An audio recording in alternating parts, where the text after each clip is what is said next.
New ইয়র্কের নবনির্বাচিত mayor Zohran মামদানিকে অনেকেই বলছেন মার্কিন প্রেসিডেন্ট ট্রাম্পের ডেমোক্র্যাট প্রতিরূপ।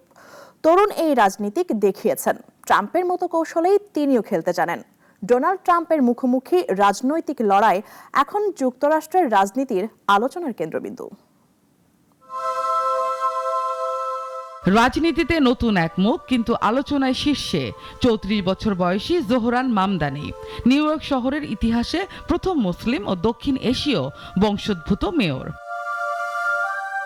গত ৪ নভেম্বরের নির্বাচনে সব প্রতিকূলতা পেরিয়ে তার বিজয় শুধু যুক্তরাষ্ট্র নয়, আন্তর্জাতিক রাজনীতিতেও এখন আলোচিত ঘটনা। আর তাই এই উত্থানে যেন নতুন এক প্রতিপক্ষ পেলেন প্রেসিডেন্ট ডোনাল্ড ট্রাম্প। ট্রাম্প তাকে কমিউনিস্ট বলে আক্রমণ করেছেন, মামদানির নাম নিয়েও ঠাট্টা করেছেন, এমনকি হুমকি দিয়েছেন নিউ ইয়র্কে ফেডারেল তহবিল বন্ধ করে দেবেন।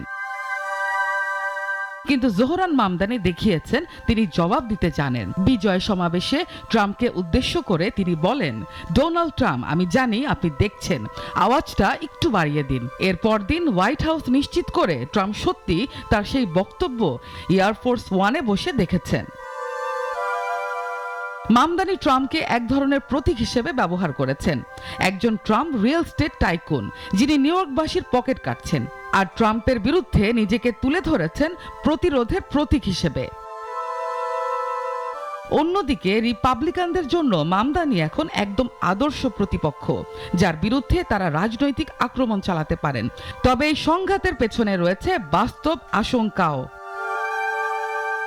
ট্রাম্প ইঙ্গিত দিয়েছে নিউ ইয়র্কে ফেডারেল নজরদারি বাড়ানো হতে পারে, যা শহরের উন্নয়ন প্রকল্প ও সেবা কার্যক্রমকে প্রভাবিত করবে। তবে দুজনেই জানেন সংঘাতের পাশাপাশি দরকার সমঝোতাও। মামদানি জানিয়েছেন তিনি চান ট্রাম্প প্রশাসনের সঙ্গে আলোচনা করে নিউ ইয়র্কবাসীর সেবা করতে। দুই ভিন্ন প্রজন্মের এই রাজনৈতিক লড়াই এখন শুধু আমেরিকার নয়, বিশ্ব রাজনীতির এক অনন্য আলোচ্য বিষয়। নাবিলা মারজুক, নাগরিক।